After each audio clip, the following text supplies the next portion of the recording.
this is extension. You are sitting in the same place of the ancient library of Alexandria, which I believe is very smart and very interesting and makes us very connected to our history and to the history of the ancient library of Alexandria. So there's descriptions of how it looked before?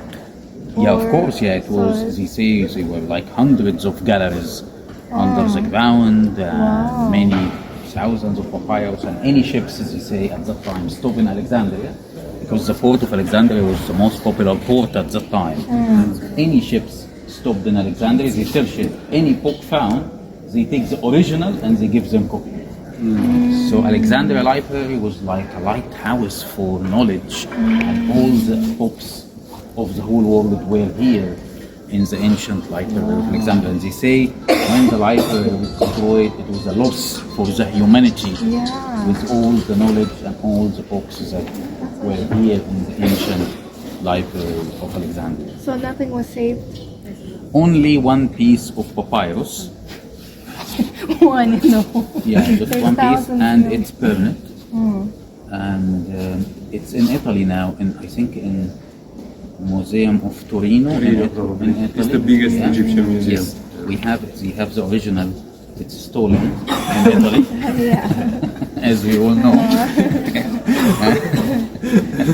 And we have a copy here in the library of Alexandria. Many of the Egyptian, don't feel many of the Egyptian pieces are stolen in England, more in England, in the British Museum, and some in Germany. But you guys are trying to get them back? We try, but I don't think they will give us back anything. In Metropolitan Museum in America, you have temples, not just statues. You have big temples that cut from Egypt and taken. But I believe personally that our pieces that are, I feel very happy when I am in Italy and I see the Egyptian obelisk in very important squares. I feel this is like ambassador for us, that we are. When I was in Istanbul 2 weeks ago, I saw amazing obelisk in the middle of square in Istanbul, in Italy.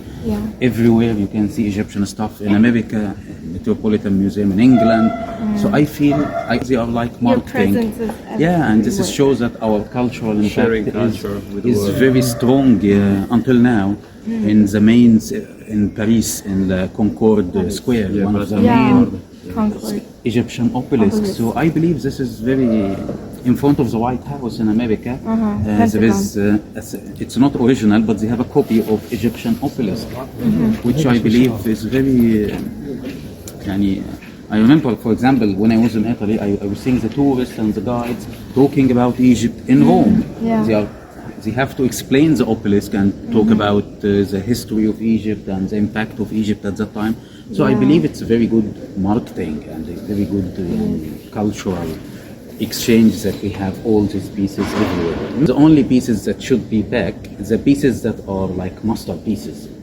For example, we have like Rosetta Stone in British Museum. Rosetta Stone is the main reason for us to know how to read the hieroglyphics. Before Rosetta Stone, we didn't understand our history. So, for example, Rosetta Stone should be in Egypt because it's very important. Nefertiti in Berlin. This is the only piece found for Nefertiti. So it should be in Egypt, you know? Unless it's a masterpiece like Rosetta Stone or Nefertiti, it's only one. And it's very important.